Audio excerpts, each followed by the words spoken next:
Band कमरा number 13 का राज।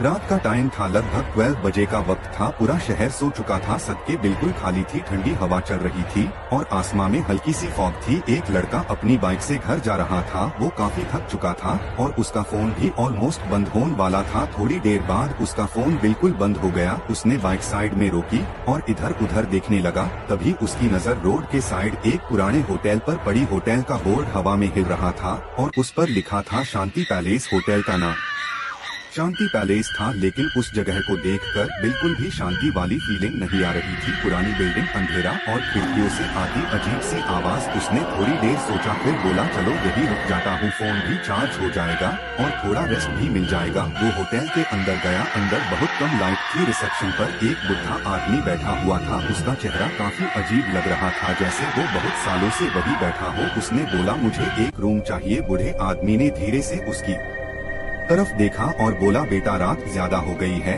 अगर रुकना है तो सिर्फ एक हाई रूम खाली है। उसने पूछा कौन सा रूम? बूढ़े ने थोड़ी देर चुप रहकर बोला रूम नंबर 13। उसने हल्का सा हंसा और बोला रूम ही तो है, कोई भूत थोड़ी है। बूढ़े आदमी ने बिना कुछ बोले एक पुरानी चाबी उसकी तरफ स्लाइड कर दी। चाबी पर टैग लगा था जिसमें लिखा था रूम 13। वो कॉरिडोर की तरफ चल दिया। कॉरिडोर बहुत लंबा था और लाइट्स कभी जल रही थी कभी बुझ रही थी। फ्लोर पर पुराना कारपेट पड़ा था और हर कदम पर अजीब सी आवाज आ रही थी। थोड़ी देर बाद वो रूम 13 के सामने खड़ा था। उसने धीरे से दूर खोला। रूम का अंदर का माहौल थोड़ा ठंडा था, जैसे किसी ने अभी अभी खिड़की खोली हो, लेकिन खिड़की बंद थी। उसने लाइट ऑन की। रूम नॉर्मल लग रहा था। एक पुराना बेड, एक टेबल और एक छोटा सा बाथरूम। उसने फोन चार्ज पर लगाया और बेड पर बैठ बाथरूम से पानी गिरने की आवाज आई। उसने सोचा शायद तब खुला रह गया होगा। वो बाथरूम के अंदर गया, लेकिन टैप बंद था।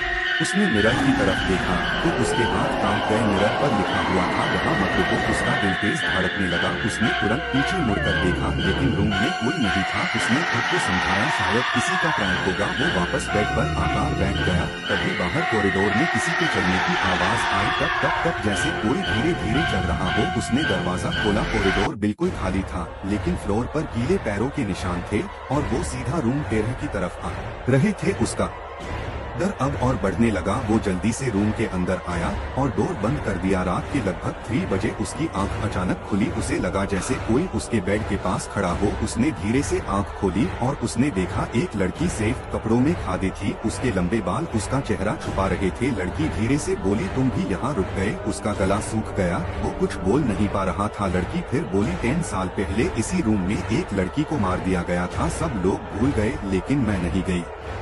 उसने हिम्मत करके पूछा तुम क्या चाहती हो? लड़की धीरे से बोली सच बाहर लाना। इतना बोलते ही अचानक लाइट बंद हो गई और रूम पूरा अंधेरे में डूब गया। सुबह होटल के स्टाफ रूम 13 का दरवाजा खोलने आए। दूर अंदर से बंद था। जब डोर तोड़ा गया तो रूम बिल्कुल खाली था। वो वहाँ नहीं था। सिर्फ मिरर पर एक नया मैसेज लिखा हुआ था, अब रूम 13 में 2 लोग रहते हैं। फ्लोर पर 2 अलग अलग पैरों के निशान थे। एक